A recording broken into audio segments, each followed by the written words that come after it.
قلوبنا واطلع رسوله على علوم الأولين والآخرين وعلمه علما ما كان وما يكون والصلاة والسلام على من كان نبيا وآدم بين الماء والطين أما بعد فأعوذ بالله من الشيطان الرجيم بسم الله الرحمن الرحيم يا أيها الذين آمنوا ادخلوا في السلم كافة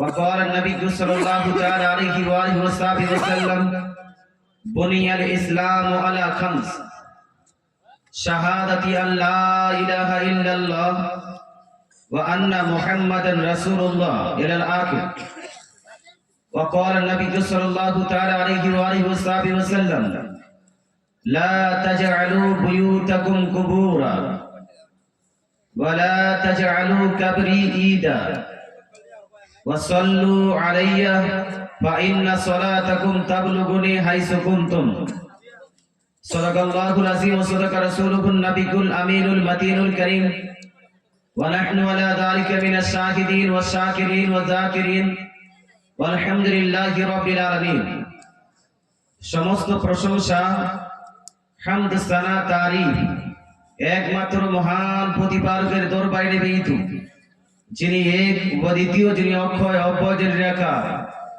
যিনি নিরাকার নিরাকার নিরাকার যিনি আপনাকে আমাকে গোটা কায়নাতকে সৃষ্টি করেছেন এবং স্পেশালি আমাদেরকে দয়ার নবী মায়ার নবী আকা ইনামদার মদিনী তাজদার আহমদী মুখতার জনাবে রাসূলুল্লাহ সাল্লাল্লাহু তাআলা আলাইহি ওয়াসাল্লামের উম্মতি হয়ে জীবন অতিবাহিত করার শক্তি প্রদান করেছেন এবং আজকের এই পবিত্র মঞ্চে পবিত্র সভায় আমাদেরকে পার্টিসিপেট করার এবং ইসলামিক আলোচনা শ্রবণ করে নিজের ইসলামিক নলেজকে ইনক্রিজ করার তৌফিক দান করেছেন।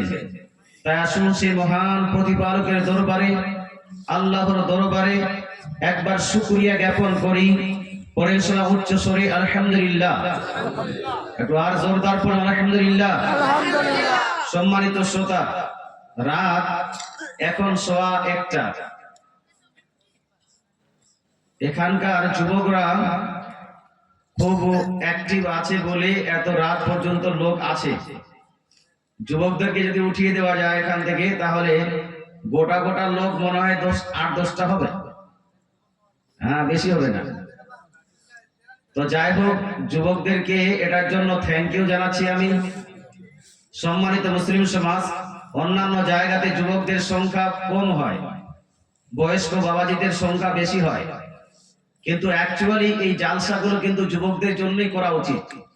তার কারণটা হলো এই, যারা বয়স্ক বাবাজি তারা অনেক এক্সপিরিয়েন্স রেখেছে, তারা অনেক জ্ঞান অর্জন করেছেন, কিন্তু আমরা যারা ইয়াংস্টার আছি, যারা ইয়াংস্টার নিউ যৌবনকালে পদার্পণ করছি, এদের শিক্ষা অর্জন করা বেশি দরকার।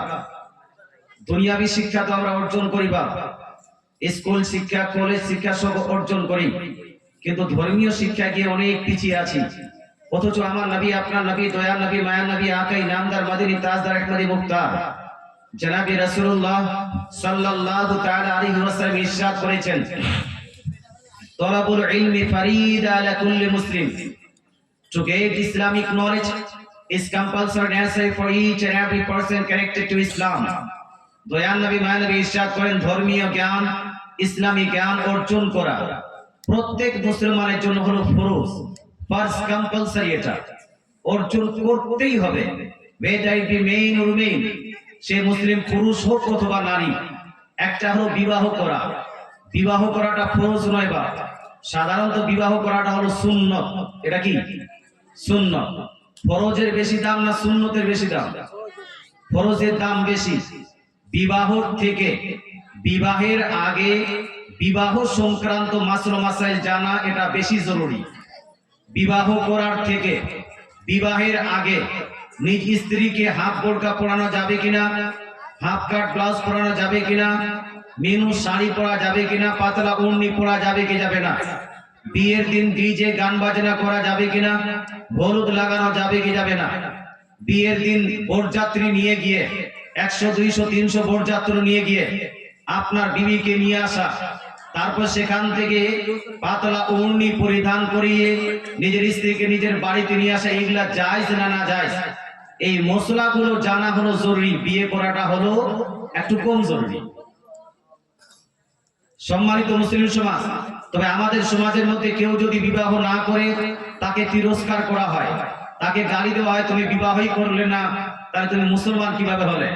কিন্তু আমাদের সমাজের মধ্যে 99% ছেলেরা, 99% মানুষরা ইসলামিক শিক্ষা যে অর্জন করে না, এটার জন্য কাউকে তিরস্কার করা হয় না, ক্রিটিসাইজ করা হয় না, অথচ এটাকে ধ্যান বেশি দেওয়া উচিত ছিল। একজন বাপ, একজন মা, মুসলমান বর্তমান সময় অনেকগুলো বক্তাকে মানুষ রিকোয়েস্ট করে, হুজুর আজকাল বাপ মাকে কেউ দেখতে চায় না, এই জন্য হুজুর বাপ মায়ের খিদমতের প্রসঙ্গে অবশ্যই আলোচনা করবেন। বক্তাকে রিকোয়েস্ট করে করে আপনার বক্তাকে ওই বাপ মায়ের খিদমত, বাপ মায়ের কি বলছে অধিকার, বাপ মায়ের হক, এই সমস্ত নিয়ে আলোচনা করার জন্য অনেক রিকোয়েস্ট করা হচ্ছে। বক্তারাও পেয়েছে যে মায়ের গজল, মায়ের এক ফোঁটা দুধের ঋণ শোধ হবে না কোনোদিন। আমি কোন বক্তাকে বলতে শুনি না বা যে ছাত্রকে, নিজের ছেলে, নিজের মেয়ের কেউ যদি হক আদায় না করে সে জাহান্নামে যাবে, এরকম বক্তা খুব কম পেয়েছি, আমার নজরে পড়েনি।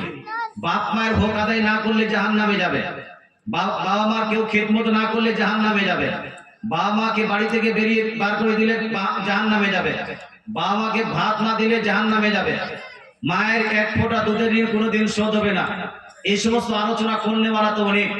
কিন্তু ছেলের কেউ যদি হক আদায় না করে, সন্তান সন্ততির কেউ যদি হক আদায় না করে, সন্তান সন্ততিকে কেউ যদি মাদ্রাসায় শিক্ষা না দেয়, সন্তান সন্ততিকে কেউ যদি কোরআন শরীফের শিক্ষা না দেয়, নিজ ছেলে মেয়েকে যদি নামাজ না শিখায়, নিজ ছেলে মেয়েকে যদি রোজার ট্রেনিং না দেয়, নিজ ছেলে মেয়েকে যদি যাকাতের শিক্ষা না দেয়, নিজ ছেলে মেয়েকে যদি হজ্জের শিক্ষা না দেয়, সেই বাপ যাবে কোথায়? জান্নাতে? জান্নাতে না জাহান্নামে? সেই বাপ যাবে জাহান্নামে। যেভাবে বাপের হক আদায় করা সন্তানের উপর জরুরি, যেভাবে বাপের খেদমত করা সন্তানের উপর জরুরি, তদ্রূপ সন্তানের হক আদায় করা বাপ মায়ের উপর হলো জরুরি।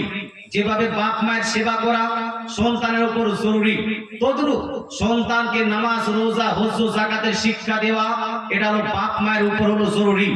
যদি সন্তান বাপ মায়ের খেদমত না করে সেই সন্তান যাবে জাহান্নামে, যদিও সে মুফতি হয়ে যাক, সে হাজী গাজী হয়ে যাক।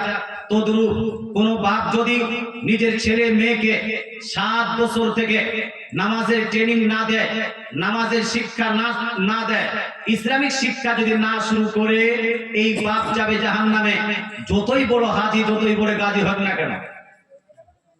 সম্মানিত মুসলিম সমাজ, এই জন্য আমাদের ইয়াংস্টার, আমাদের যুবকদের জন্য বেশি বেশি শিক্ষা অর্জন করা উচিত। আজকে গ্রামে শিক্ষা অর্জন করার ফ্যাসিলিটি পেয়েছেন, গ্রামে আপনাকে পার্টিসিপেট করতে হবে। গ্রামে যদি ফ্যাসিলিটি না পেতেন, অন্য জায়গায় গিয়ে যদি শিক্ষা অর্জন করা, যদি কোনো আলিম থাকতো সেখানে যেতে হতো। ইভেন আমার নবী, আপনার নবী, দয়ার নবী, মায়া নবী, কানসুল উম্মারের মধ্যে হাদিসটি লিপিবদ্ধ আছে। দয়ার নবী, মায়া নবী ইরশাদ করেন, উতলুবুল ইলমা ওয়ালাউ basin, get the Islamic knowledge whether you have to go to China। দয়ার নবী, মায়া নবী বলছেন, হে আমার উম্মত, উম্মতিরা, তোমরা ইসলামিক জ্ঞান অর্জন করো, ধর্মীয় জ্ঞান অর্জন করো। যদিও ধর্মীয় জ্ঞান অর্জন করতে গিয়ে সুদূর চীন দেশে যেতে হয়, অর্থাৎ অনেক দূরে যদি যেতে হয় যাও, কিন্তু ধর্মীয় জ্ঞান অর্জন করো। এটা কখন? যখন আপনার গ্রামে ধর্মীয় জ্ঞান অর্জন করার কোনো আলিম থাকবে না, আপনার পাড়া প্রতিবেশীর মধ্যে ধর্মীয় জ্ঞান অর্জন করা বা ধর্মীয় জ্ঞান দেওয়ার মতো কোনো আলিম নেই, তখন আপনাকে দূরে হলেও যেতে হবে। কিন্তু আমাদের পাশে তো মৌলভী সাহেব, মৌলানা শাহিদ সাহেব আছেন, আপনার গ্রামে তো অনেকগুলো আলিম আরো আছেন, গ্রামের পাশে কুড়িগ্রাম মাদ্রাসা আছে, হয়তো আপনার গ্রামে মাদ্রাসা আছে, কুড়িগ্রামে থেকে আপনি বার হবেন তো চাঁচল, আপনার চান্দদমাইপুরে একটা মাদ্রাসা আছে, ওখানে যদি মাদ্রাসা না থাকতো, কালিয়াচকে অনেকগুলো মাদ্রাসা আছে।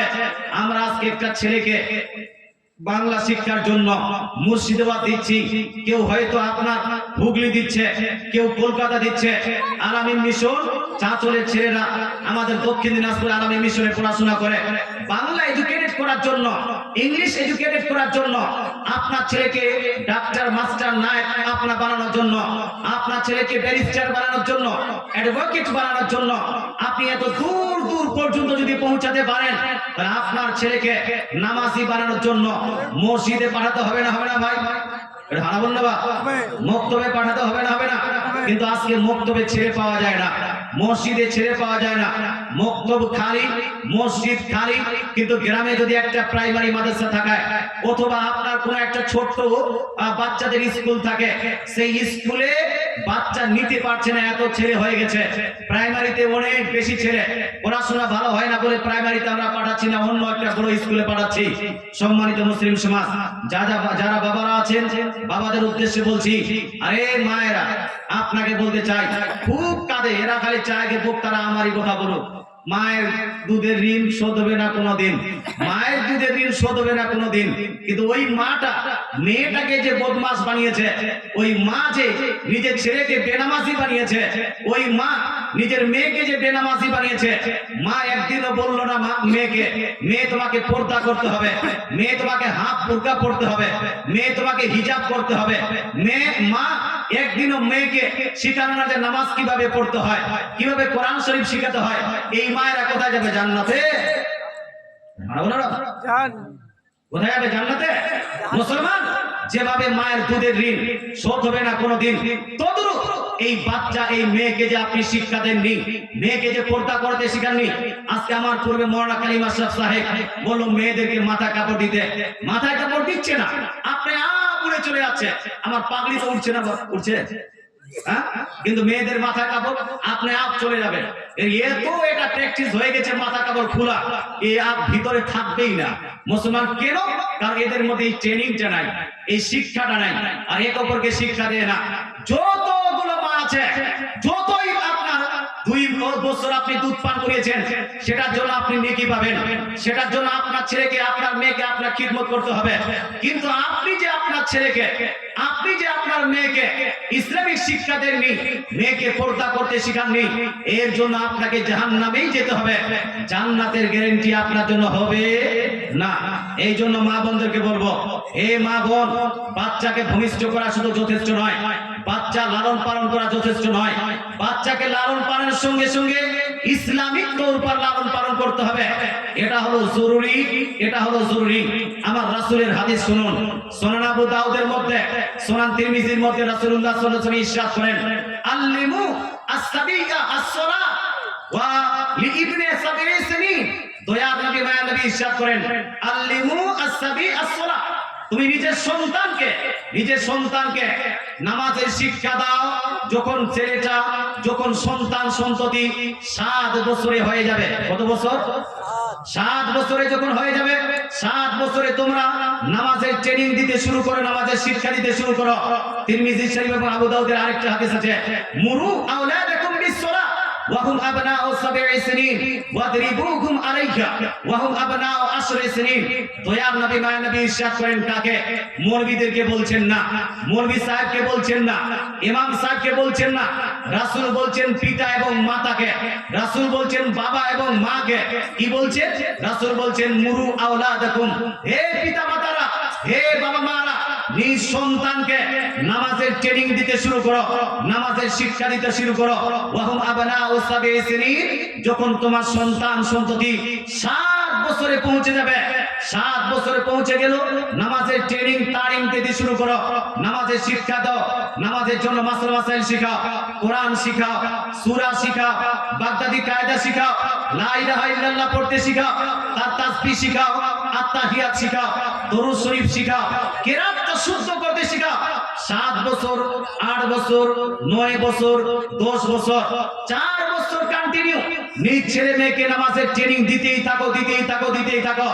4 বছর ট্রেনিং দেওয়ার পরেও, 4 বছর শিক্ষা দেওয়ার পরেও ছেলে মেয়ে যদি নামাজ না পড়ে, ফাজরিবুহুম আলাইহা, ওই ছেলে এবং ওই মেয়েকে মেরে হলেও নামাজ পড়াও। জোরে বলে সুবহানাল্লাহ।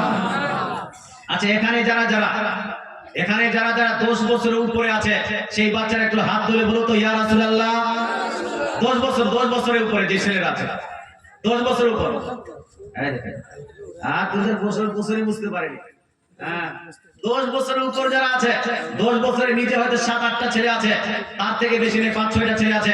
বেশিরভাগ 90% মানুষ আমাদের এখানে 10 বছরের উপর আছে। বলুন তো ভাই, 23 বছরের মধ্যে কোনো একজন মানুষ জানতো যে আমাকে আমার বাপ 7 বছর থেকে নামাজের ট্রেনিং দিতে শুরু করেছে? একজন ছেলে ভাই? আমার বাবা দিয়েছে। হ্যাঁ, আমার বাবা দিয়েছে। মাশাআল্লাহ, সুবহানাল্লাহ। একটা হলো,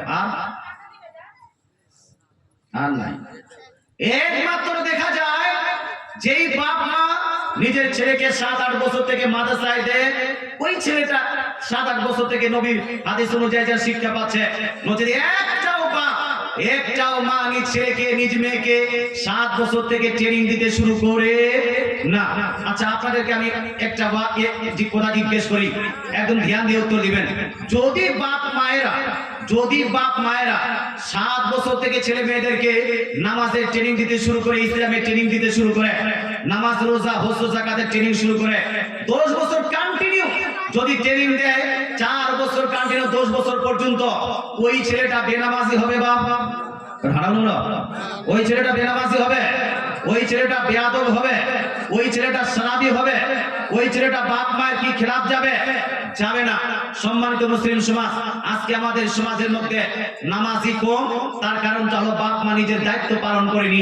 আজকে আমাদের সমাজের মধ্যে শরাবি বেশি, কারণ নিজের বাপ মা নিজের দায়িত্ব পালন করেনি। আমাদের সমাজের মধ্যে মহিলারা পর্দা করে না, কারণ মায়েরা নিজ দায়িত্ব পালন করেনি।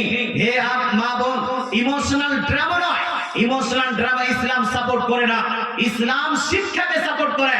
আল্লাহ তাআলা ইসলামের মধ্যে যখন আদম আলাইহিস সালামকে সৃষ্টি করেছিলেন, আল্লাহ তাআলা বলেছেন, ইন্নী জাইলুন ফিল আরদি খলিফা, I am going to create a খলিফা অন দ্য আর্থ।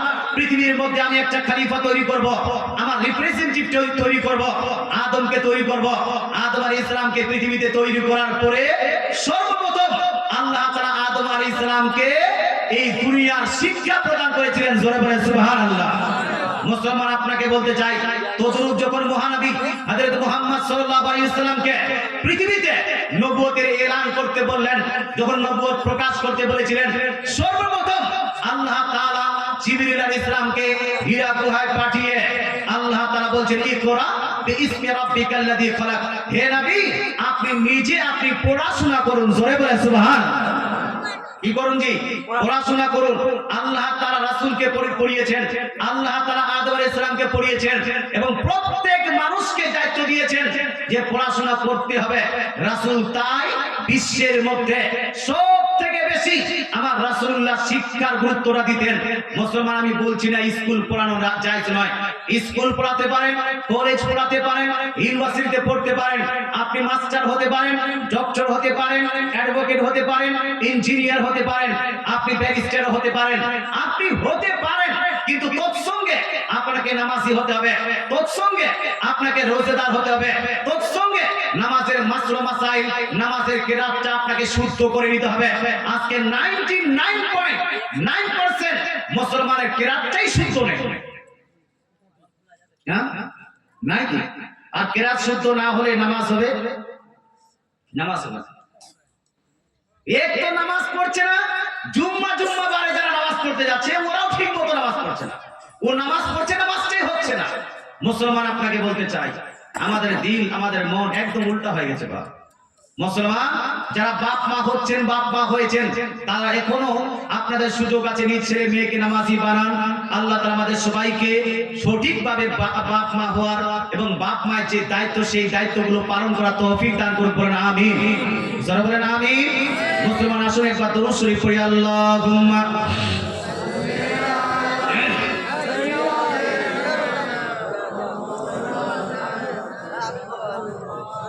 وعلى آل سيدنا সাল্লাল্লাহু তাআলা আলাইহি ওয়া আলিহি ওয়াসাল্লাম।